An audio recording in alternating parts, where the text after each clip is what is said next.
Hello, hash tables. Let's talk about hash tables in this video. Hash table. Hash table.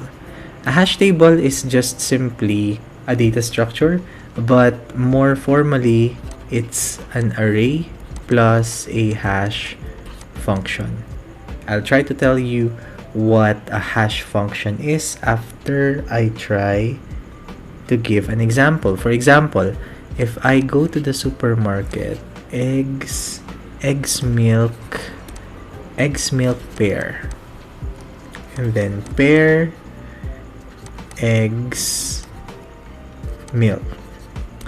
So 1 peso egg, 2 peso milk, 2 peso milk, 1 peso egg, 3 pesos pair. Alright. If I, for example, go to the store and I want to know the price of these things, I need to buy, say for example, a pair. I ask the manager of the mini store, hey manager, what is the price? This is the manager. That's the manager. This is me. This is Nathan. I say, manager, what's the price of a pair? If the manager has this list, assuming that he knows a little bit of computer science, he can actually get the price of the pair in in big of log n time. Why? This list is sorted, which means we can do a binary search. If manager, for example, does not use this list and uses, so this is the manager. That's the manager now. So if he instead uses the other list, which is not sorted, the worst case is I ask for the price of the milk, in which case he would have to iterate through the whole list. So that would mean that manager could give me the price of the commodity that I'm looking for in O of n time, because he would have to search linearly.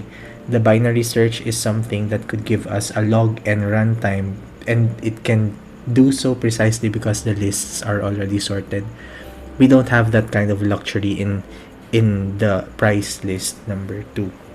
Is there a faster? So the question now becomes, is there a faster way to retrieve those things? And there is. Enter. Suppose this is a store personnel that's working for the manager. So working for the manager, let's call her Maggie. Maggie is the best clerk employee in the store. And when you ask Maggie what's the price of milk, Maggie already knows. So he can return to you everything in O of 1 time. Ask her for the price of a pair. She already knows. Returns to you O of 1. Someone who has very keen sense or has a memory of everything in the store, because she's the best employee, could give you the prices at a faster rate. And that is what hash tables are. Hash tables uses an array and a hash function in order to give you an O1 insert time, an O1 search time, and an O1 delete time. All the operations on the elements inside a hash table has an O of 1 runtime. How exactly does it do that? Well, in a hash table, what it does is try to convert your string using a hash function. That's my visualization for a hash function, into a number. And it does that for all possible strings. So eggs, this is the hash function, HFN. So eggs, siguro 2, and then your milk becomes, so this is a hash function 1. In your array, 2, 3, 4, 5, 6, 7. 2, 3, 4, 5, 6, 7. in your array, what now happens is pair gets stored on whatever index the hash function returns. So here we now know that this points to pair. We now know that 2 points to eggs. And we now know that milk points to 1. Milk. Okay, that's your hash function. Every time you need every time you need the price of a pair, you just go to indexed 4 because that's where you find it. So essentially parang nandito na yung prices. So pair, you have 3 pesos. That's 3 pesos. Eggs is 1 peso. Milk is 2 pesos. 2 pesos. Alright. Each time you want to get the price of pair, you try to see what index the hash function returns and go to that index, you get the price at O1 speed. So that's insertion. You want to search. That's search. You want to insert, you just generate a function, an index through the hash function, and then insert your new value there. You want to delete, you just try to input your string, and then it returns to you a number from the hash function, and just delete whatever content is located in the index that's pointing to. So everything could be done in O of 1 time, which is pretty cool. Okay, what do I have? What else do I want to say? I want to say that the choice of a hash function, this one, let me try to highlight it. The choice of a hash function is yours. So this is yours. That's your choice. So say for example, you can just make this thing up. These things up, you can just make them up. Sorry, hash function, how it behaves, you can just create one yourself. Let's try doing that. Let me try to erase some of the things. Maggie, I'm sorry, I will erase you. Okay, let's try to erase these things here and then go back to our pen. Great. Say for example, I have apple, I have avocado, and I have, not avocado, banana muna. I have apple, banana, and avocado. Alright, and this is my hash table where I try to see 0, 1, 2, 3, 4, 5, 6. Okay, actually I wouldn't need up until 6, but it's okay to have it there. That's my hash table. My hash function could be anything. Say for example, how did we get 4 for pair? Arbitrarily, I just guessed it. Now let's try to put some kind of system in it. Say for example, I have apple. Suppose my rule is, I try to take a look at the first letter and try to map it in a range 0 to 26 because we have 26 letters in the alphabet. So 0 is A, 1 is B, 2 is C, 3 is D. Alright. So if that's the case, A, apple, would be stored here. That's my apple. Right? Because my hash function says, look at the first letter. Wherever that first letter falls into the range 0.26, then put it there in the table. Now, if I have a banana, I know that I would put it in index 1. Great. Boop. Banana. Okay. Banana. Okay. Now we have a problem because avocado, as per the rule, should be placed in index 0 because its first letter is A.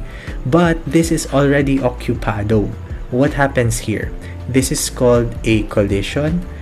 Oops, sorry. Collision. This is called a collision, and the good hash tables have good handling for collision. It's actually one of the properties that make a hash table implementation good. How do you handle collisions? And let me write this in pink. One way to handle collisions, or the most common way rather of handling collisions, is by collision chaining, and that would mean that, alright, we know that this points to apple, but we can create another extension of that particular list. So it's a list within a list. You're creating a list within a certain index. You're creating a list within a list, and this now contains my avocado. So there, that's how you handle your collisions. If collisions cannot be avoided, then how you handle it is by collision chaining, where you try to chain the collisions together.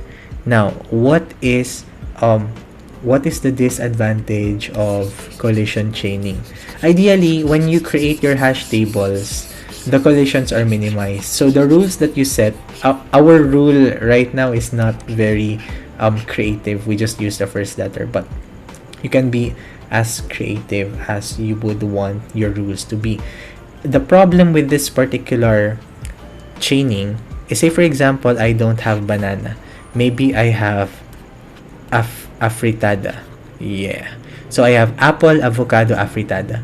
If I put it in my hash table, with the same rules that we have agreed upon using before, where I look at the first letter and map it into a range of 0 to 26, and whichever is the index that corresponds to that mapping is the one where I place the values. I end up with this one, apple, and of course avocado will collide, so I collision chain again, avocado, and then afritada would collide, so I collision chain again, afritada. Notice that I have three elements in my input. I also technically have what do I want to say? Suppose let's try search. I want to search for afritada.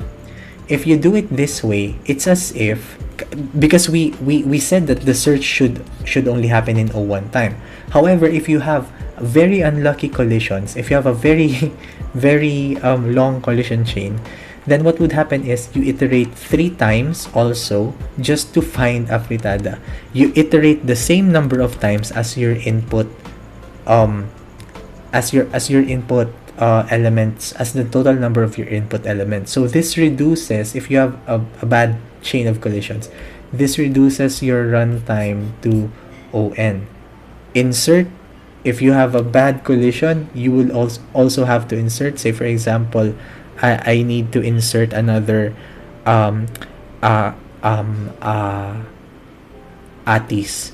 If I have to insert atis, then I have to go through 1, 2, 3 just to insert another atis here.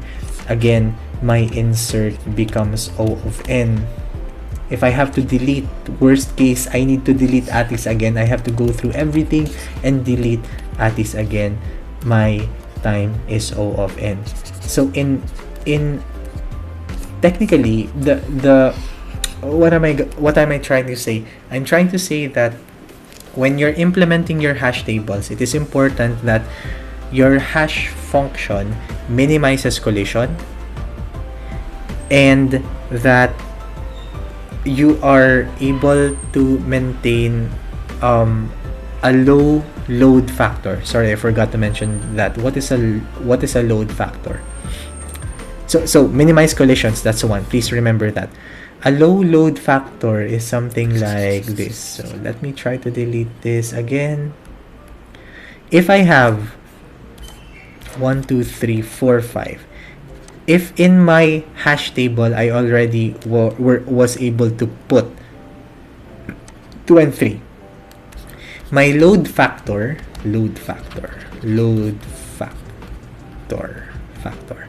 My load factor is the number of occupied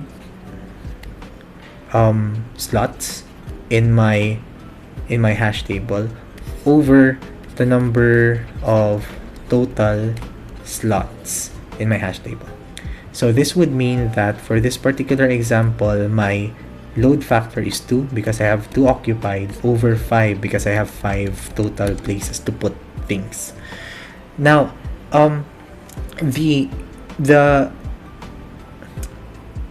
so what, Nate? What about the load factor? Well, the load factor dictates when it's time to resize.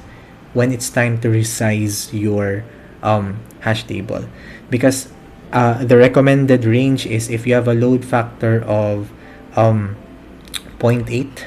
If you have a load factor of zero point 0.8, it's time to resize, meaning 80% of all the total spaces that you have for your hash table is already occupied. Perhaps it's time to resize. And look at this, it's important because if you resize your hash function, the function that tries to take a string and then assign a number to it should also accommodate for the change in size. So you really have to be clever as to what rules you will try to use when creating your hash functions. So in summary, I think the most important points are that hash functions are very fast. If you remember Maggie, she used to be pink in the early minutes of this video. Hash functions are very fast if there are no collisions and you maintain your load factor. But it can be very slow if your choice of a hash function, if your design of a hash function is not good. Try to imagine these other types of hash function options. What if you try, if I have a string, my hash function would take the string and just output the length of the string. If I output the length of the string, that's gonna be my new index. Do you think that's a good hashing functionality? Ito pa, if I have a string, I count all the vowels, and that becomes the new index. That's the output of the hash. That's where I will place my string. Do you think that is a good hashing function? Now, don't you worry, because people who are way more smarter than us have already created these algorithms so that we don't have to bother with them. We will be discussing in future discussions something called the secure hashing, secure hash function. So SHA1, SHA2, up until SHA5. So those are already secure hashing functions that are made available for us by the very smart people that came before us. For us mere mortals, we can understand the hashing function as just a dictionary. If you create a Python dictionary, then you have already successfully created a hash table where a certain value could be retrieved, deleted, or searched just by using a keyword. I think that's all I have to say about that. I tried to frame hash tables in this manner because it is my way of preparing you for the next lesson on graphs, where we will try to represent networks in terms of keys and values. Thank you very much again for watching. I'll see you in the next video. Bye.